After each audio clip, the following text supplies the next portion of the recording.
Hi hello வணக்கம் welcome back to தமிழேரா channel. ஆக்சுவலாக பார்த்திங்க அப்படின்னா விஜய் டிவியில் குக் வித் கோமாளி சீசன் 5 அப்படின்ற ஒரு ஷோ ஆரம்பித்ததுலேருந்தே பயங்கர ஒரு கான்ட்ரவர்சி போயிட்டு தான் இருக்குது அப்படின்னு சொல்லலாம். ஏன்னா பார்த்திங்க அப்படின்னா அதை தயாரிப்பு பண்ண அந்த மீடியா மேஷன் ஸ்ட்ரீம் அதுலேருந்து விலகிட்டாங்க. அதே மாதிரி அதில் செஃப் இருந்த அதாவது ஜட்ஜாக இருந்த செஃப் வெங்கடேஷ் பட் இருக்கார் இல்லையா, அவரும் ஷோவை விட்டு போயிட்டார். இதுவே இந்த ஷோவுக்கு மிகப்பெரிய ஒரு அடி விழுந்துச்சு அப்படின்னு தான் சொல்லலாம். ஏன்னா அதுவும் போக சில கோமாளிகள், அதாவது மோனிஷா, பரத் அப்படின்னு சொல்லிட்டு சில கோமாளிகளும் என்ன ஜிபி முத்து இவங்கெல்லாம் அப்படியே டிவி மாதிரி சன் டிவிக்கு வந்துட்டாங்க. ஸோ இவங்கெல்லாம் மாறினதை விட இதுக்கு போட்டியாக சன் டிவியில் டாப் குக்கு டூப் குக்கு அப்படின்ற ஒரு ஷோ ஆரம்பித்தாங்க இல்லையா. ஸோ அதுதான் மிகப்பெரிய ஒரு கான்ட்ரவர்சியான டாப்பிக்காக போயிட்டு இருந்துச்சு. ஸோ என்ன அப்படின்னா கிட்டத்தட்ட 2 டிவிக்கு மேலாம் ஒரு போட்டி மாதிரி ஆயிடுச்சு.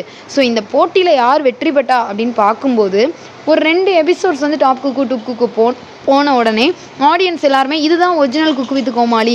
ஸோ இந்த டீம், அதாவது மீடியா மேஷன்ஸ் டீம் தான் இந்த ஷோ ஃபன்னாக இருக்கிறதுக்கு முக்கியமான ரீசன். ஸோ அவங்க எந்த டிவியில் வந்தால் என்ன, சன் தான் ஷோ சூப்பராக இருக்குது, cook with Comali season 5 waste அப்படின்ற மாதிரி ஆடியன்ஸ் மத்தியில் மிகப்பெரிய ஒரு பேச்சு இருக்குது.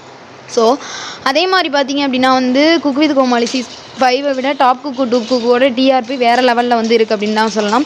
ஸோ இந்த டிஆர்பியை காம்பன்சேட் பண்ணுறதுக்கான விஜய் டிவி ஒரு மிகப்பெரிய தப்பு பண்ணிட்டாங்க அப்படின்ற மாதிரி ஆடியன்ஸ் மத்தியில் பேசப்படுது. அது என்ன அப்படின்னு பார்த்தீங்கன்னா, ஆக்சுவலாக குக் வித் கோமாளியோட ஒரு சில சீசனில், அதாவது 3 சீசனில் கோமாளியாக இருந்த நம்ம மணிமேகலை கொஞ்ச நாள், அதாவது ஷோ விட்டு போனாங்க. அதுக்கப்புறம் என்ன அப்படின்னா எப்படி கம்பேக் கொடுத்தாங்க அப்படின்னா ஆங்கரை கம்பேக் கொடுத்தாங்க. ஸோ இப்போ எகைன் என்ன அப்படின்னா அவங்களோட டிஆர்பி காம்பன்சேட் பண்ணுறதுக்காக மணிமேகலையை ஆங்கர்லேருந்து திருப்பி கோமாளியாக இந்த வார எபிசோடில் மாற்றிருக்காங்க. ஸோ இதுதான் மிகப்பெரிய ஒரு பேசு பொருளாக போய்கிட்டு இருக்குது அப்படின்னு தான் சொல்லலாம்.